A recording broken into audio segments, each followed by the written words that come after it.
가장 중요한 부분이 하나님의 그 영을 통해서 알 거라고 얘기를 하고 있잖아요. 맨 마지막에 3장 24절에서 보면은 하나님의 계명들을 지키는 사람은 하나님 안에 거하고 하나님도 그 사람 안에 거하십니다. 이렇듯 우리는 하나님께서 우리 안에 거하신다는 것을 그분께서 우리에게 주신 그 영을 통해서 압니다. 라고 얘기하고 있습니다. 그 다음에 이제 어저께 보면서 이런 생각도 해봤습니다. 17절에 보면은 누가 세상의 재물을 가지고 있으면서 자기 형제에게 어떤 필요가 있다는 것을 알고도 불쌍히 여기는 마음을 닫아버린다면 어떻게 하나님의 사랑이 그 사람 안에 거하겠습니까? 이 말씀을 갖다가 우리가 한번 깊이 생각할 필요가 있습니다. 그러면서 18절에서도 어린 자녀 여러분, 우리는 말과 혀로만 사랑하지 말고 행동과 진실성으로 사랑합시다. 근데 가인은 이제 사람을 갖다가 미워했어요. 그 미워한 이유가 자기의 행위는 불의했고 아벨의 행위는 의로웠기 때문에 그것에 대해서 미워했습니다. 그래서 그 가인은 아벨을 죽였습니다. 그러니까 그는 사랑이 없다는 것을 갖다가 증거로 보여준 거예요. 살인으로.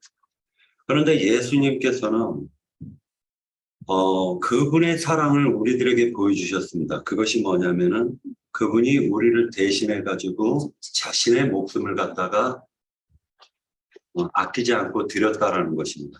그것이 사랑의 증거였다라는 거예요. 그래서 요한 형제님께서는 예수님의 사랑을 우리가 본받으라고 얘기를 하고 있는 것입니다. 그러면서 가장 기본적인 것이 형제의 궁핍한 것을 보았으면서 어떻게 너희가 마음을 닫고 손을 피지 않느냐라고 얘기하는 것을 우리가 들을 수가 있습니다. 이게 가장 기본적인 거예요. 왜 그러냐면은 지금 우리가 예수 그리스도를 본받는다 아니면 닮는다 아니면 그분을 갖다 믿고 따른다라는 것이 뭐냐면 곧 형제를 위하여 자신의 목숨을 드린 예수님과 같이 우리도 또한 형제들을 위하여 자신의 목숨을 아끼지 않는 자들이 되어야 한다라는 걸 요한 형제님은 주장을 하고 계십니다. 그러면서 그것이 바로 하나님의 계명이다. 하나님의 계명이다. 그래 하나님의 계명은 서로 사랑하라. 형제들이 서로 사랑하는 걸 원하고 계십니다. 그러니까 그 하나님의 계명을 갖다 지킬 수밖에 없다. 이유가 뭐냐? 그 영이 각 사람 심령 속에 또한 우리 교회 속에 역사한다면 그것을 지킬 수밖에 없는 것이다 라고 지금 증거하고 계시는 거예요. 그래서 우리는 이 부분을 갖다가 요한 1서를 통해 가지고 요한 형제님께서 정작 증거하시고자 하는 내용이 무엇인지를 깊이 한번 생각할 필요가 있다고 생각합니다. 네. 이제 그래서 최근에 하나님이 말씀해 주신 게 있고 사랑 부분을 얘기해 주셨는데요. 해서 보면 요한복음 21장 좀 전에 찾았는데 눈에 안 보이더니 있네요. 내 양을 먹이다가 3번 얘기하시는 부분이 있잖아요. 처음에는 이제 내 양을 먹이라, 2번째는 치라, 3번째 다시 또 내 양을 먹이라고 이렇게 나오는 단계 부분으로 얘기를 주시는데 저는 이 부분에서 좀 전에 박경식 형제님이 참사랑 예수님이 저희들의 대속제물이 되시고 그리고 또 어딘지는 제가 찾기는 그렇지만 그 친구를 위해서 목숨을 버리는 자 그것이 얼마나 귀하고 좋은 건지 이 말씀이 나오시는 것도 이제 기억이 나는데요. 그래서 여기에서 평안과 진실함으로 사랑하자 하고 얘기 나온 이것이 2장에서 1장부터 아니 13장 아니 요한 1서 3장 13절부터 15절까지 읽어보면은 형제들아 세상이 너희를 미워하여도 이상히 여기지 말라. 우리는 형제를 사랑함으로 사망에서 옮겨 생명으로 들어간 줄 알거니와 사랑하지 아니하는 자는 사망에 머물러 있느니라. 그 형제를 미워하는 자마다 살인하는 자니 살인하는 자마다 영생이 그 속에 거하지 아니하는 것을 너희가 아는 바라. 이게 아닌데 16절 그가 우리를 위하여 목숨을 버리셨으니 우리가 이로써 사랑을 알고 우리도 형제들을 위하여 목숨을 버리는 것이 마땅하니라. 누가 이 세상의 재물 이거 한거 말라 내가 좀 헷갈리네요. 하나님의 사랑이 어찌 형제의 이거네요. 17절 형제의 궁핍함을 보고도 도와줄 마음을 닫으면 하나님의 사랑이 어찌 그 속에 거하겠느냐. 자녀들아 우리가 말과 혀로만 사랑하지 말고 행함과 진실함으로 하자. 저는 이 부분을 보면서 저번에도 야고보서를 2장에서 나오는 말씀이 생각이 났는데요. 야고보서 2장 다시 한번 가볼게요. 2장에 가면은 행함이 없는 믿음은 죽은 것이라고 얘기하면서 15절에 보면은 2장 15절 만일 형제나 자매가 헐벗고 일용할 양식이 없는데 너희 중에 누구든지 그에게 이르되 평안히 가라 덥게 하라 배부르게 하라 하며 그 몸에 쓸 것을 주지 아니하면 무슨 유익이 있으리요. 이와 같이 행함이 없는 믿음은 그 자체가 죽은 것이라. 이렇게 얘기하면서 밑으로 쭉 나오는데 좀 여기랑 요한 일서가 많이 닮아 있다는 생각이 이 부분에서 좀 느꼈고요. 그리고 저는 베드로가 예수님 베드로께 했던 어린 양을 치라 먼저 그리고 아니 어린 양을 먹이라 두 번째 어린 양을 치라 세 번째 다시 어린 양을 먹이라는 이것이 다 연결되는 부분이다라는 생각을 가졌어요. 계속 정리해 주시는 예수님의 그 참사랑을 우리도 영이 눈을 뜨고 영이 자라가면 예수님을 닮아가는 그 속에서 가장 큰 것이 사랑이라 그랬고 모든 사랑은 모든 허물을 덮는다 그랬고 로마서 13장 10절에 나오는 얘기죠. 완성의 사랑이라고 율법의 완성은 사랑이라고 얘기하시는 것이 연결되는데 저는 최근에 하나님 그걸 주시더라고. 사랑도 자라가는 것이다 라고 저는 이 부분 생각을 안 해봤었는데요. 먼저는 우리가 하나님 모를 땐 다 육의 사랑으로 시작을 해요. 그렇게 하지만 영이 조금씩 하나님 들어오면서 조금씩 눈을 뜨면서 저희들이 변해가는 과정을 하나님은 연속선상에 있다고 저한테는 그렇게 말씀을 주시더라고요. 저는 영의 사랑, 육의 사랑, 혼의 사랑 딱딱 끊어지는 줄 예전에는 그렇게 알았었는데 하나님이 그것이 아니라 연결선상에 있다. 그리고 우리는 사람들은 대인 관계를 하지 않으면 살 수가 없다는 거예요. 먼저 인간관계 부분에선 육의 사랑이 들어가야 된다는 거예요. 그래서 육신으로 그 사람과 관계를 맺어야만 그냥 보면 육의 사랑이잖아요. 그러나 그 속에서 신뢰성이 쌓아지고 그 신뢰성이 쌓아지면 한 단계 나아가면서 이제 대인관계 이런 것들도 연결되면서 영적인 사람으로 단계 가정 바뀌어가는 거기 때문에 이 사랑도 저한테는 하나님이 자라야 되는 거라고 이 말씀을 주시더라고요. 그래서 저도 깜짝 놀랐어요. 그러면서 새삼 되새기게 되었는데 그렇구나 아버지. 우리 인간은 사회적인 동물이라 사회를 떠나서 살 수는 없는 인간인데 각자가 이건 아니라 다만 자연스럽게 서로 인간관계로 신뢰성을 쌓은 다음에 그 다음에 주님과의 서로 연결되어서 이제 단계 가정으로 그 사랑도 이것이 가장 자연스럽고 가장 그 친구를 맺어가는 중요한 요소라는 얘기를 해주셔갖고 제가 오늘 이 말씀 한번 드려봅니다. 부족하지만 여기까지 하겠습니다. 쉽게 말하면 도구로 하나님의 영적 사랑 그거를 위해서 도구로 쓰이는 것이지 그래서 연결선상으로 이렇게 단계 가정 자라가야 되는 이런 부분으로 봐야지 육신의 사랑으로 끝나버리고 그걸로 막 그 사랑이 된다 이렇게 보면 이거는 100% 잘못된 겁니다. 저희들은 목적이 정확해야 된다는 거 목표가 중요하고 가장 중요한 목적이고 그 다음에 목표 설계도 목적을 위해서 다 이루어져 가야 된다는 부분을 강조하고 싶습니다. 여기까지. 김경재님이 굉장히 중요하신 말씀을 줬어요. 그런데 제가 녹화를 탁 놓쳐버렸네요. 열심히 듣다 보니까. 이해했어요. 네. 저도 그렇게 하세요. 그 혼적 사랑은 믿지 않는 사람들도 많이 그러니까 다들 하지요. 제가 하나님을 알기 이전에도 육적 혼적 사랑은 부모님이나 주변 사람으로부터 많이 받았어요. 그리고 저도 나름 육적 혼적 사랑을 나누면서 이제 왔죠. 그러나 어느 날 제가 하나님을 참 하나님을 알게 되면서 영적 사랑이라는 걸 알게 되었어요. 근데 제가 이렇게 보면은 성경 말씀이 육적이나 혼적 사랑을 얘기하는 것 같지는 않아요. 하나님께서는 생명의 말씀을 이렇게 성경에 기록하셨는데 그 영적 사랑을 말씀하시는 거죠. 참 사랑. 그것은 하나님이 보내신 어떤 그 하나님의 말씀을 얻고 어떤 그 형제나 자매로부터 그 성령에 대한 말씀을 이렇게 받는 건데요. 우리가 이제 참 사랑을 이렇게 성경 말씀 알게 되면 그 성경 말씀을 이렇게 전해주고 같이 이렇게 동참하는 게 주님이 말씀하시는 참 사랑이고 생명을 주는 말씀이라고 봐요.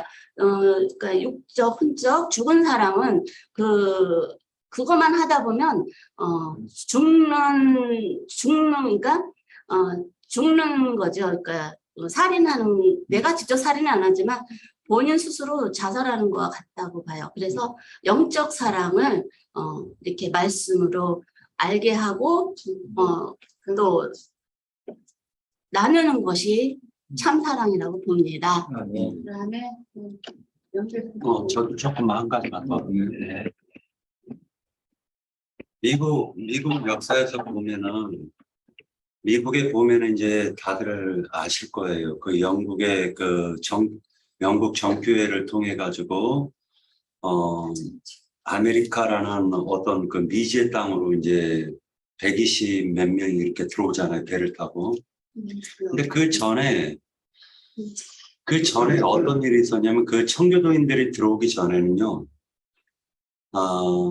우리가 이제 그 포카혼타스라는 영화 보면은 이제 그 인디안하고 이제 백인하고 서로 사랑을 나누게 돼요. 그러니까 처음에 들어갔던 사람이 담배 농사를 짓는 사람이 있단 말이에요. 근데 그 사람이 그 부락에서 말하자면 담배 농사를 짓고 그러고 나서 많은 사람들에게 찾아가서 영국에 가서 우리가 미국에서 담배를 갖다가 이렇게 농사를 지었으니 이거 한번 피워봐라 라는 형식으로 해서 그 담배를 팔아요. 그래서 그걸 성공을 하고 그 땅에 넓은 땅을 갖다 개간해 가지고 이제 점점 이렇게 그 인부들을 쓰게 되는데 그때 이제 흑인의 노예들이 이제 들어오게 됩니다. 근데 미국에서는 그것이 그 범죄자들이 말하자면은 자신들의 조상이라고 얘기하고 싶지는 않은 거예요. 그러다 보니까 120 몇 명, 그분들이 배 타고 들어와 가지고, 말하자면은, 이 사람들은 그 담배 농사 짓는 쪽으로 가려고 했는데, 그 북쪽으로 들어가는 바람에 추운 곳에 들어갔어요.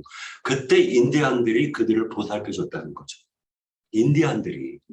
그래서 그 인디안들에게, 미국에서는 인디안이라는 말 이제 지금 쓰지 말라고 하는데, 그때 토속인들이 그들이 춥고 헐벗었을 때 그들을 도와줬다는 거예요.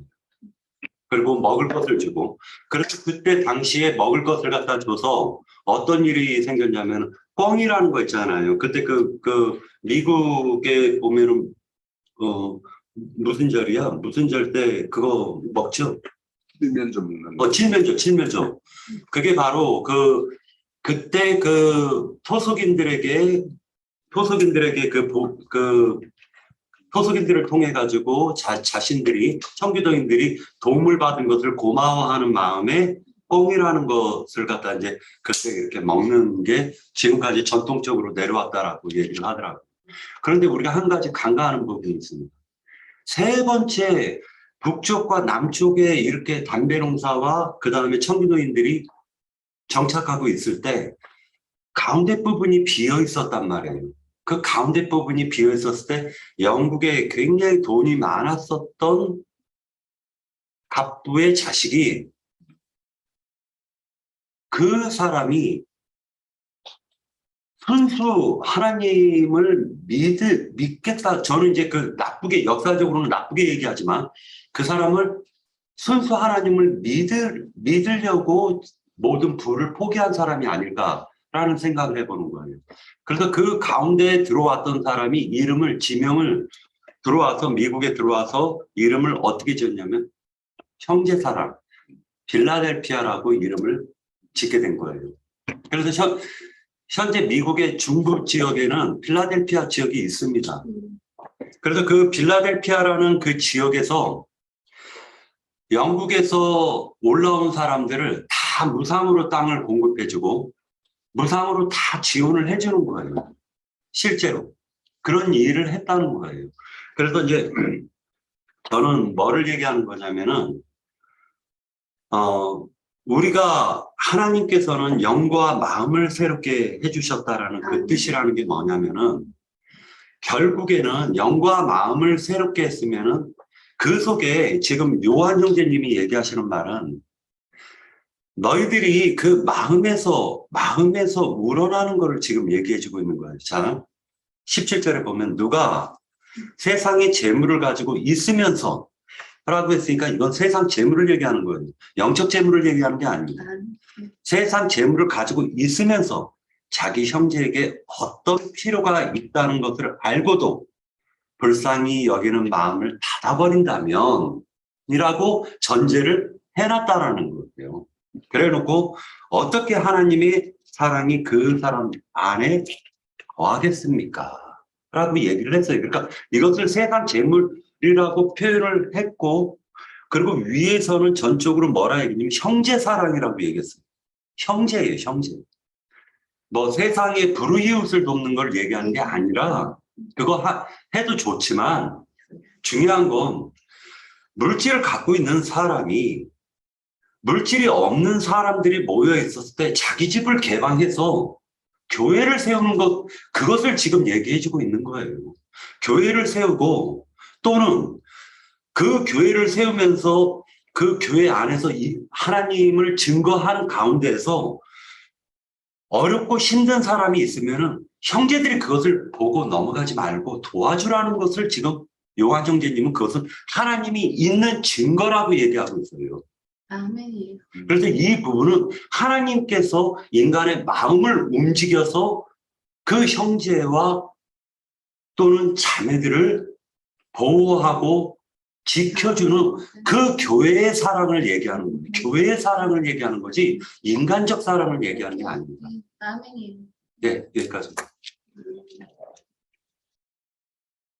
우리 형제님, 장님들이 다 뭐 마땅한 증거를 주셨는데, 여기에 보면은 이제 13절이 뭐냐면 세상에서 널 미워하되 이상히 여기지 마라. 우리는 형제를 사랑함으로 사망에서 생명에서 옮겼다 이렇게 말씀을 해요. 그러면 이제 왜 세상이 너를 미워하냐 하면 세상에서 너희들을 이미 빼냈다라는 거예요. 예? 그러면 이 성경은 빼낸 자들, 빼냄을 받은 자들에게 이제 준 거예요. 그러면 그 빼낸 자들이 모여 있는 거는 이제 교회라는 어떤 울타리고, 그럼 울타리 안에서 어떻게 해야 되는가 하는 것이 이제 이런 서신서들은 다 그런 거죠. 그리고 이제 뭐 특히 뭐 디모데나 디도서 같은 경우는 그거 이제 그 어떤 울타리 안에를 인도하는 이 직무를 맡은 그 형제들이 어떻게 하는 것이 좋을까 하는 지침이고, 여기는 이제 우리가 그 울타리 안에 하는 사람들이 어떻게 해야 되는가를 이제 일러주는 건데, 그래 금방 말씀의 핵심은 딱 그거예요. 너희들 안에 그 사랑이, 그러니까 너희들이 하나님으로부터 어떤 사랑을 받은 사랑을 너 그 어떤 사랑인 줄 아냐? 그죠? 그러면 그 사랑에 비견될 수도 없는 우리 살아가는 데 필요한 이 재물, 이거하고 어떻게 그 너희들이 받은 그 사랑이 비교가 되는 거냐? 그런데 그것마저도 이거 문을 닫아버렸다라면 네 안에 그런 사랑을 받았다라는 어떤 증거나 확정이나 그런 것이 있을 수 있냐라는 거예요. 그러니까 우리가 생각해 볼 거는 사랑이라는 말 자체가 얼마나 능동적인 말인가 수동적인 말인가 한번 생각을 해보면 알아요. 네? 사랑은 절대 수동적인 게 아니에요. 수동적인 단어가 아니에요. 이건 굉장히 능동적인 단어예요. 이거는 그냥 내 안에 사랑이 있으면 나를 그 사랑이 끌고 간다고. 어딘가. 그러니까 우리가 육적인 어떤 남녀 사랑을 해도 마음이 동해가지고 그 사람을 보고 싶어 하고 하다 보면 내가 편지를 쓰거나 볼 수 없으면 편지를 쓰거나 아니면 내가 찾아가서 만날 수 있으면 발길을 옮겨서 찾아가서 만나거나 이렇게 하는 어떤 그것이 있는 것이 이제 사랑이니까. 그래서 이제 오늘 이제 뒤에 보면 하나님은 사랑이시다 이런 말씀도 나오고 너희들 안에서 그 사랑이 온전함이 되었다라는 그 증거가 어떤 것이냐 이런 것에 대해서 이제 말씀을 많이 해요. 그러면 이런 것들이 그 사랑이 우리 고린도전서에 보면은 믿음, 소망, 사랑 이야기하면서 앞에 것들은 부분적인 것이고 사랑이 완전한 것이다라고 말씀을 해요. 그러면 그 사랑에 여기 이제 온전함을 입어가는 것의 어떤 증거가 뭐냐 하면 하나님은 우리가 하나님을 사랑한다고 하면 그 하나님이 빚어놓은 그 어떤 존재들이 모여 있는 것이 교회거든요. 각 형제들이에요. 그러면 각 형제들에 대한 생각들이 이제 어떻게 미쳐야 되냐. 우리 자신이 하나님에 의해서 그런 어떤 그 빚어짐을 받아가지고 온전한 어떤 생명체가 이렇게 되었다라면 내 주위에 있는 그 형제 역시 하나님이 지금 빚고 있는 가정이든지 우리가 똑같은 생명 대가를 지불해가지고 그 형제도 이렇게 세상에서 택해서 끄집어낸 하나님의 어떤 그런 존재예요. 그런데 그런 어떤 자기 자신이 하나님에 대한 어떤 그런 큰 은혜와 이렇게 뭔가 셈할 수 없는 그런 그 선물을 받았는데 그러면은 내 옆에 있는 형제도 똑같은 선물과 똑같은 대가를 지불하고 하나님이 내 옆에 이렇게 세워놨어요. 그런데 그 형제에 대해서 뭐 사실 이러쿵저러쿵 한다라면 하나님한테 이러쿵저러쿵 하는 건 똑같은 거예요. 결국에는 어떻게 저 모양입니까 하면 하나님이 왜 저 모양으로 빚어놨습니까 하는 것은 똑같은 말이 되거든. 그게. 그러니까 이게 이제 진짜 자기 자신의 어떤 새롭게 된 어떤 존재에 대한 어떤 정확한 정체성, 그거에 대한 어떤 나름의 이런 마음속에 그런 가치에 대한 것이 이렇게 자리 잡고 있다라면 형제도 똑같은 가치 지불을 하고 한 어떤 그 형제니까 우리가 육신적으로 볼 때는 겉으로 보면 저놈이 잘난 놈, 이놈이 못난 놈 이렇게 할 수 있겠지만 영적으로 보면 똑같은 하나님의 어떤 대가 지불을 했고 그거에 의해서 하나님이 이렇게 우리를 이룬 것이기 때문에 그래서 우리가 이제 형제를 바라보는 어떤 눈 이런 것들도 뭐 그런 차원에서 생각을 해보면 아, 그 형제, 나 이런 어떤 그 존재성의 어떤 그런 가치가 우리가 말할 수 없는 그런 가치를 가지고 있는 거죠.